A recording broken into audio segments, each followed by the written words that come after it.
Dan sampai dengan kemarin sebanyak 24 orang masih menjalani perawatan di RSUD Sayang Cianjur, Jawa Barat. Pemirsa, untuk informasi terkini kita bergabung bersama dengan jurnalis MGN Arbida Donosumito dari RSUD Sayang. Arbida, selamat pagi. Bisa kami konfirmasi hingga pagi ini berapa jumlah pasien yang masih dirawat di RSUD Sayang?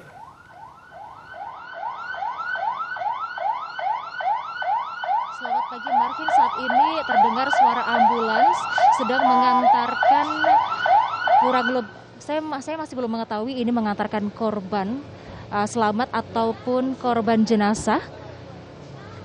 Sehingga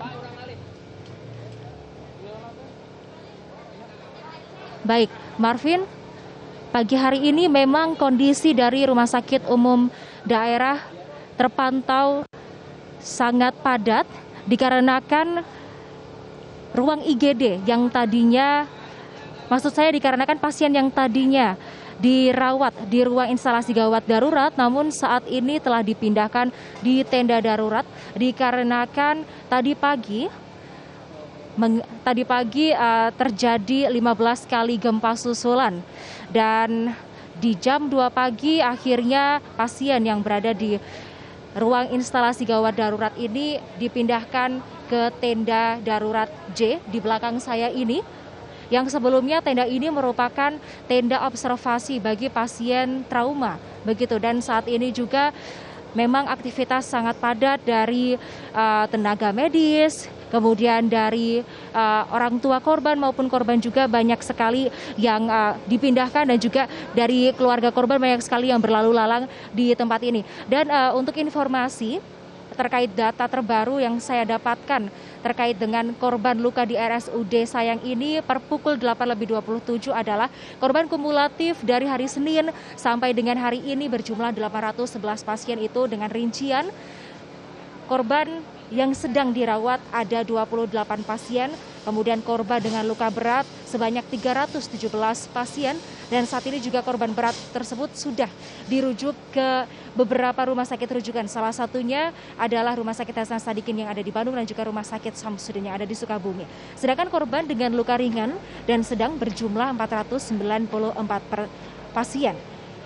Lalu untuk korban meninggal dunia seperti yang diinformasikan oleh tim DVI kemarin berjumlah 124 pasien dengan rincian dewasa 64 pasien, maksud saya 124 orang yang meninggal dunia dengan rincian 64 dewasa meninggal dunia, kemudian 59 anak meninggal dunia. Dan saat ini Marvin, saya sedang bersama dengan orang tua dari salah satu anak korban gempa yang sudah dilarikan di instalasi gawat darurat. Selamat pagi Pak. Pagi.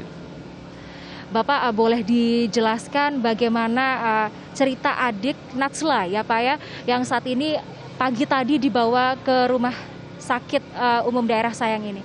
Pertamanya dari malam anak saya kena demam, ada di posko. Ya mungkin karena juga trauma juga, atau ya gak layak di poskonya, dan terkena demam dari semalam, dan kemudian di pagi harinya langsung dibawa ke rumah sakit sini Sayang, dan sekarang lagi dirawat.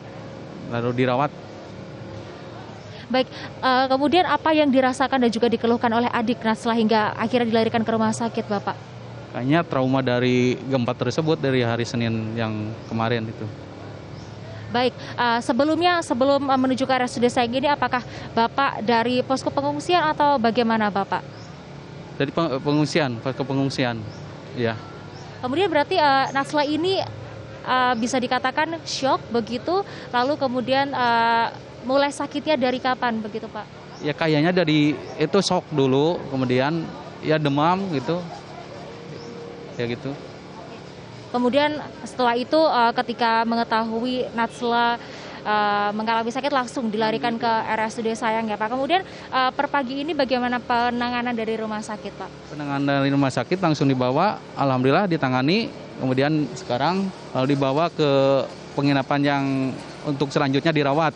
Dan dari penanganan yang sakitnya aja ya, dari rawat dari pengarahan.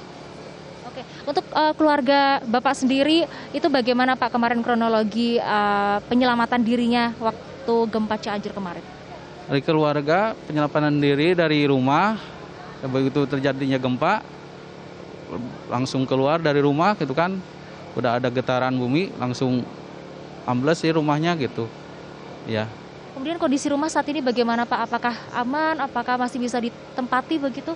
Kayaknya tidak layak huni karena rumah tersebut ambruk gitu kan, sebagian depannya, yang sebagiannya retak, kayak nggak layak huni lah, gitu rumahnya nggak layak huni semuanya. Oke, ini tadi mendapat informasi Natsla dari sebelum menuju ke ruang lanjutan, ruang perawatan. Ini tadi sebelumnya masuk di ruang IGD terlebih dahulu ya Pak ya? Ya. Oke, dan saat ini Natsla dipindahkan kemana Pak? Ke rawat inap. Dan tadi dari IGD langsung dari penanganan IGD langsung katanya dibawa ke ruang inap. Ya, dari pihak rumah sakit katanya gitu, harus diinapkan dulu. Ya. Nah, yang terakhir Bapak, harapan dari Bapak setelah gempa Cianjur ini apa Pak?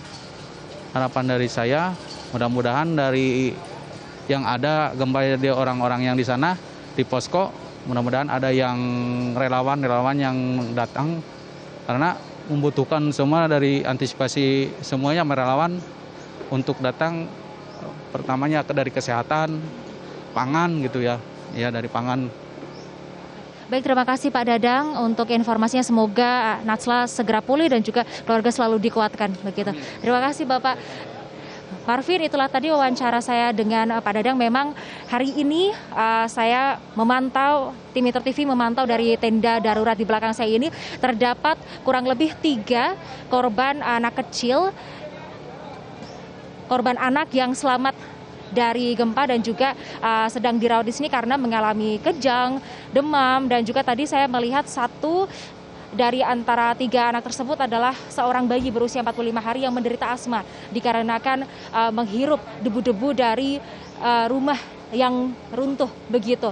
Dan tadi pagi sekitar jam 1 waktu Indonesia Barat dan juga jam 3 pagi ini terjadi gempa susulan sebesar 4,1 magnitudo dan juga 3,4 magnitudo yang menyebabkan akhirnya pasien yang ada di ruang instalasi gawat darurat ini dipindahkan ke tenda darurat di belakang saya. Dan juga menurut pihak Rumah Sakit Umum Daerah ini setelah adanya kejadian gempa susulan tadi pagi ini segera akan mengevaluasi bangunan Rumah Sakit Umum Daerah Sayang ini dan juga Armida, akan mengecek kembali. saya akan tanyakan pertanyaan terkait dengan bocah bernama Aska yang dirawat di sana yang tertimbun selama 3 hari. Apakah Anda sudah mendapatkan konfirmasi bagaimana perkembangan kesehatan ataupun perawatan dari Aska di sana? Baik, untuk korban anak selamat Aska Maulana ini telah kembali dipulangkan ke rumah saudaranya di daerah Bandung Barat sejak sore lalu.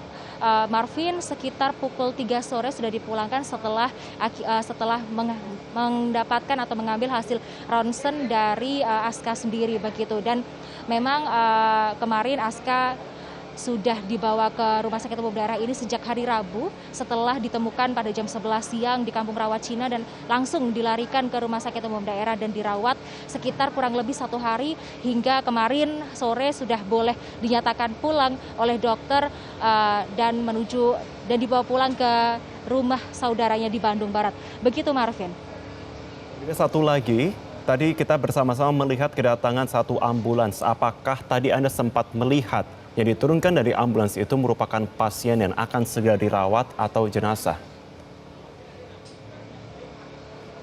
Baik, untuk ambulans tadi yang saya lihat, saya kurang tahu informasi detailnya apakah itu merupakan korban jenazah ataupun itu adalah korban dari gempa karena belum ada informasi yang pasti dari petugas ambulans yang mengantarkan tersebut. Marvin. Baik, terima kasih Arbida Donosmito. Kami akan nantikan informasi terkini dari Anda selanjutnya.